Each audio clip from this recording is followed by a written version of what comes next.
Good morning. I know it's been a while since I've done a video, but here we are back at it again. Let me try this here. Today I want to talk about going low carb and hunger or food cravings. When people ask what I'm doing, I'll tell them I'll use the word keto, the keto diet, but the more I study, that's just a title for something that's been around for a very long time. And basically, the title keto or ketogenic, what that boils down to is the ketones that your body produces by eating this way that's been around for a very, very, very long time. So don't get overwhelmed and confused and think it's a new fad. It's just a new name. That's all it is. So, one of the questions I get asked is, well, don't you get hungry? What do you do about food cravings? What if they come up with a new candy bar? So, let's talk about that. First of all, when I get hungry, I eat. It's like when I get tired, I sleep. If I get thirsty, I drink. I get hungry, I eat. So, do I starve myself? No. Do I get hungry? Well, yeah, because it's normal to get hungry. The question is what do I eat? I don't care. I don't eat by the. I try not to. I'll back that up. I'll try not to eat by the clock. I eat by my body. If noon comes around and I'm not hungry, I don't eat. If 8 o'clock at night comes around and I'm hungry, and I mean hungry, not just have the munchies, but we'll talk about that in a minute. But if I'm hungry, I'll fry up a piece of bacon. I'm not on a starvation diet by no means. And so that addresses the hunger. Do I get hungry? Yes, because only sick people don't. Do I starve myself? No, no need, no need. I eat. I eat when I'm hungry. And I eat until I'm not hungry. Until sometimes I eat until I'm full. Sometimes I just eat enough because I don't really like that feeling of being full and bloaty and miserable and painful and having to unbutton my pants just because I ate too much crap. Why? What's the benefit in that? Where's the pleasure in pain? I don't find it. Anyway, so that addresses the hunger thing. What about food cravings? That one's a big one. And I dealt with that at first. And when I say first, I mean for the first that week or two. After that, people don't believe me. But I, honest to goodness, do not crave food. I don't crave food. And to stop trying to be healthy because you're afraid you're going to crave something.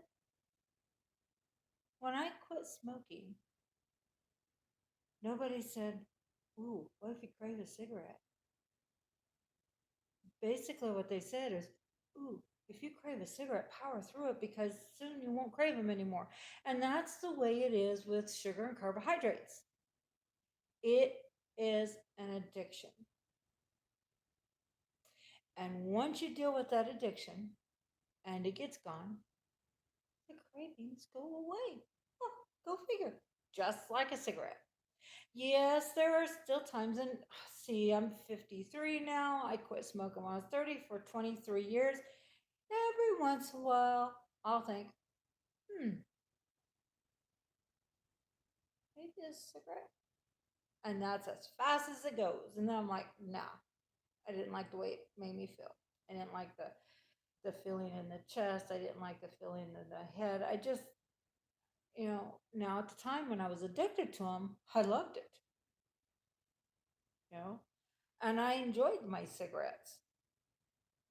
But now that they're gone, I don't have the craving. Now, so let's discuss what a craving is and what it's not. To think, oh, piece of cake sounds good. That is not a craving. That's a want. The difference is with the craving, it is all encompassing. I've paced the floor. I've paced the floor in tears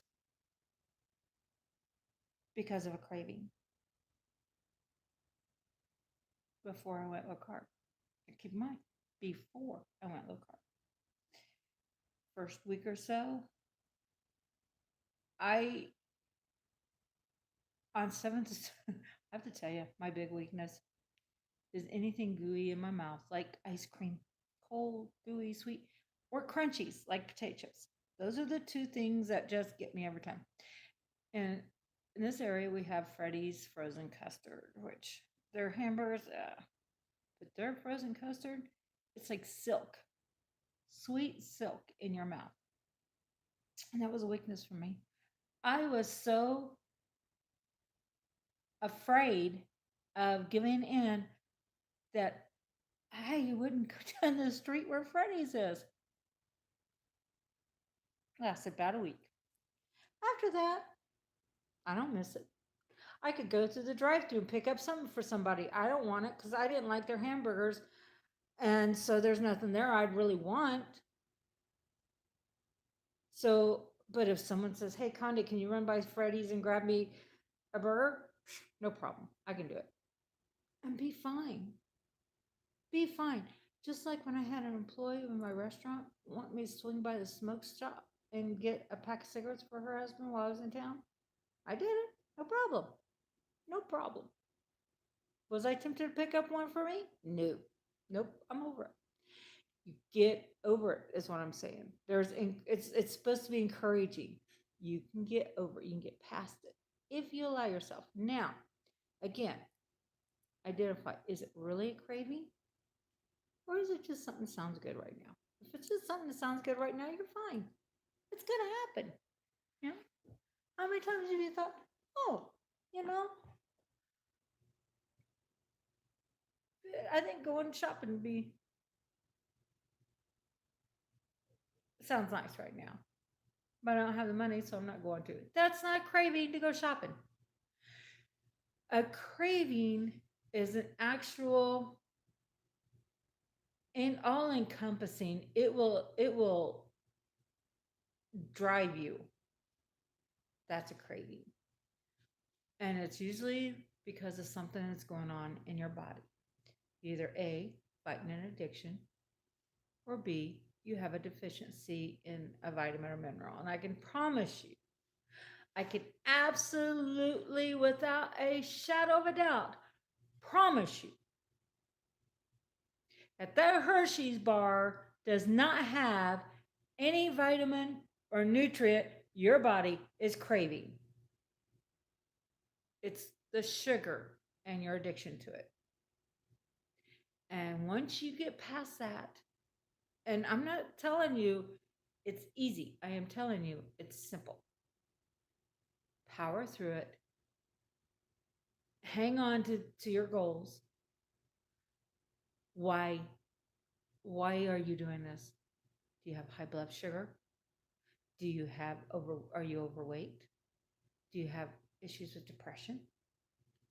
Are you battling cancer right now? What is your reason for going low carb? And once you identify that and grab onto that passion, and pretty soon that candy bar doesn't sound very good at all. Those cookies and crackers and cake.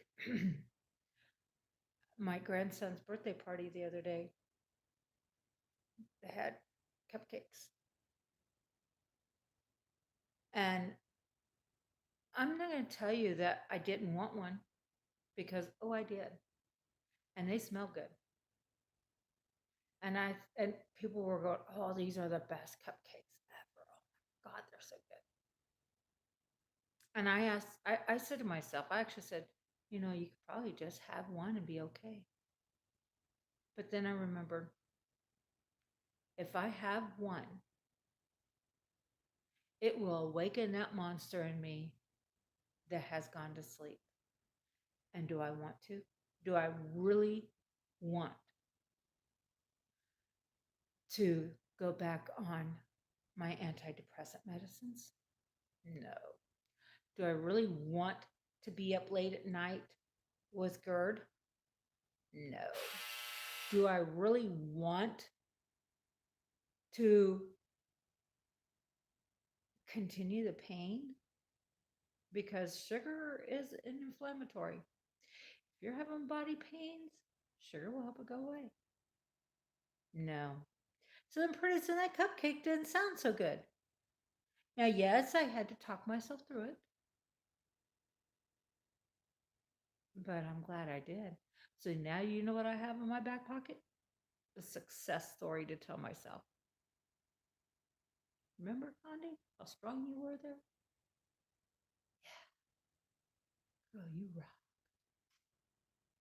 And I'm saying the food cravings and the fear of food cravings is in by no means any reason to put this off.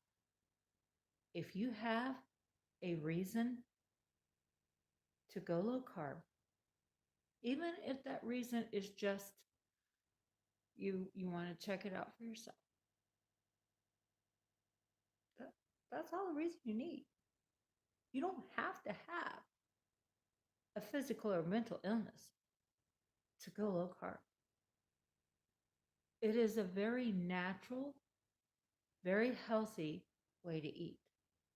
When you think about the carbohydrates now, the the breads, the pastas, the candy, my God, the sugar, even our fruit has been so altered that the health and nutrition benefits of this, from the past isn't the same now. It's not the same now. So why risk the whole feeling of health for just a thing with no benefits? And when you tell yourself that and you work through it, the food cravings become a non-issue. They seriously do, if given the chance. It it starts out like this at first. Yeah, you have cravings. I'm not gonna lie. Your very first cravings are more like that brat child feeling of I can't have it, but I want it. My very first thing I did to help combat the cravings is change the mind. It's like I said before, the mindset. Do I really want it? Why do I want it? What is it about it that I want? Do I want the sweet taste? Why? What benefit does it?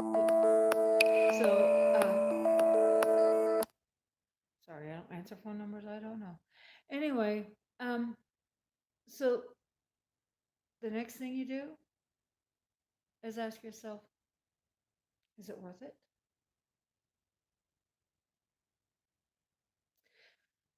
So at first, my first week, when people ask, well, on this keto diet, because I called it by its new name, can you have this?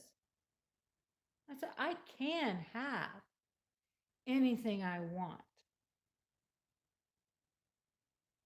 And that was my first step in controlling the cravings, is realizing I'm a big girl. I make my own decisions. I can have a piece of candy if I want it. But I don't want to hurt. I don't want to take antidepressants. I don't want to take anti-anxiety pills. I don't want to take metformin to keep my blood sugars in order. I don't want to be unhealthy. I don't want to walk by and look at my bike sitting in the garage because my body hurt too bad to ride it. So, do I want that piece of candy or do I want to be healthy? I think I want to be healthy. So, I don't want that candy. Because if you make a choice, and you can make your choice, but when you make a choice, you choose the consequences.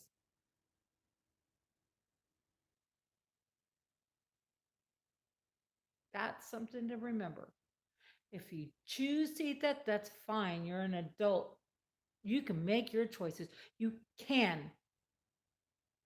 One of the things that drive me nuts about some of some of the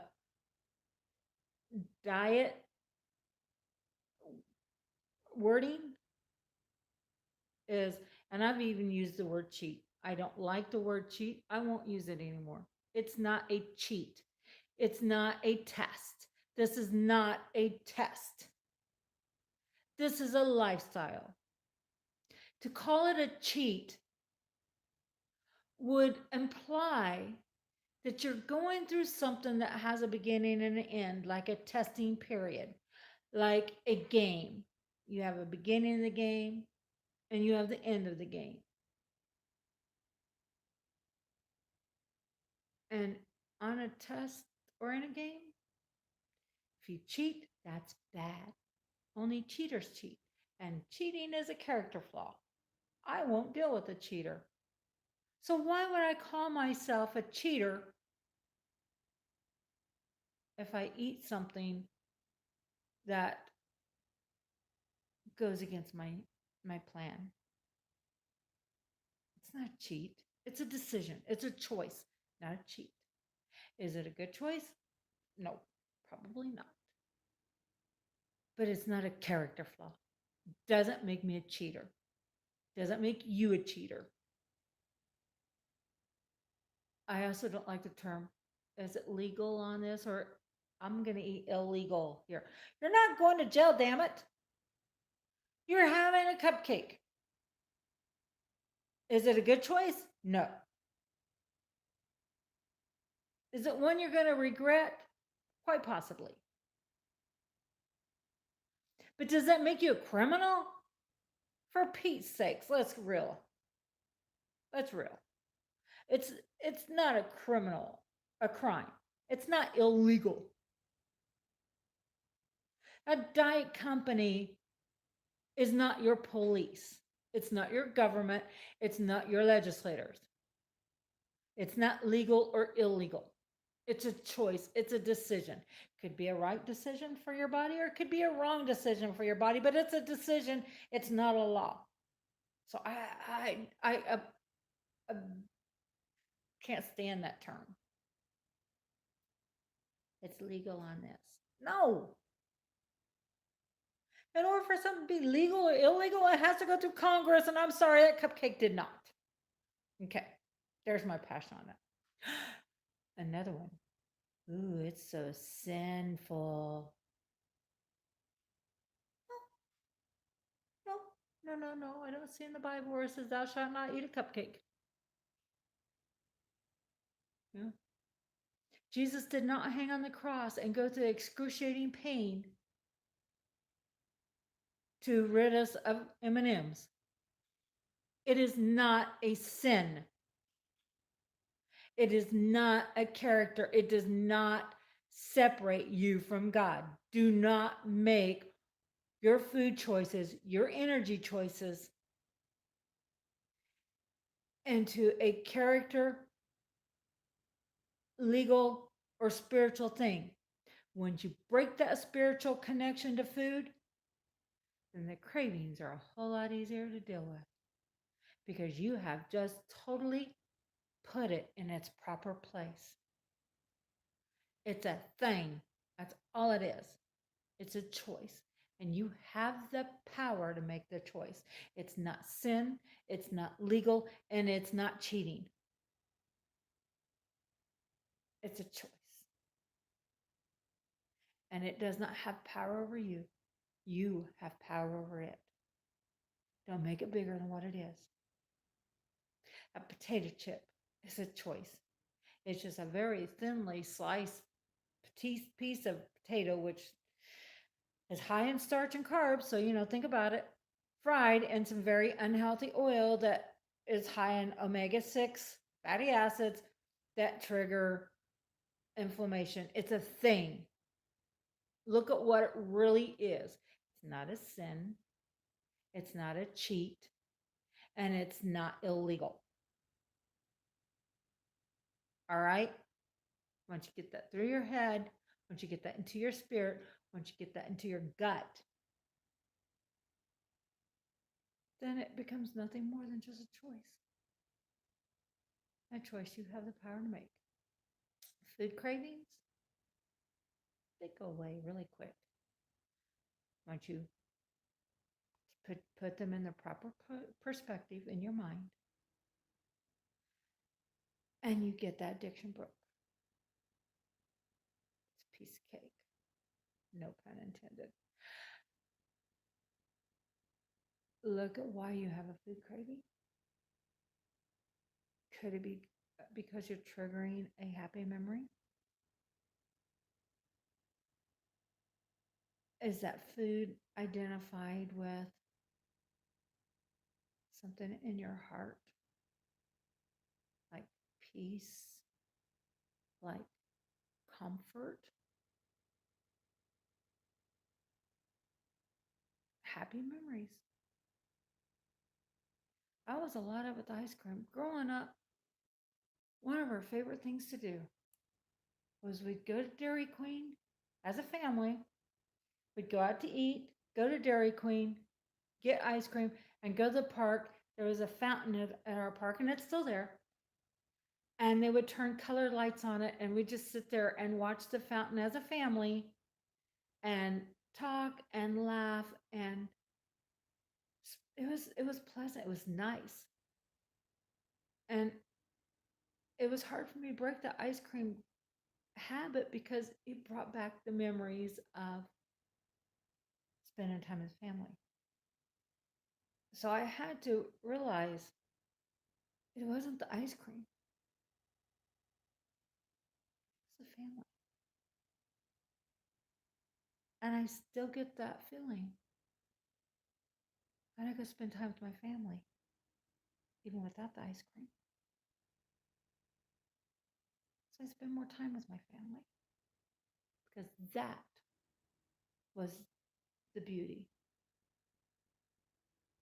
not the ice cream.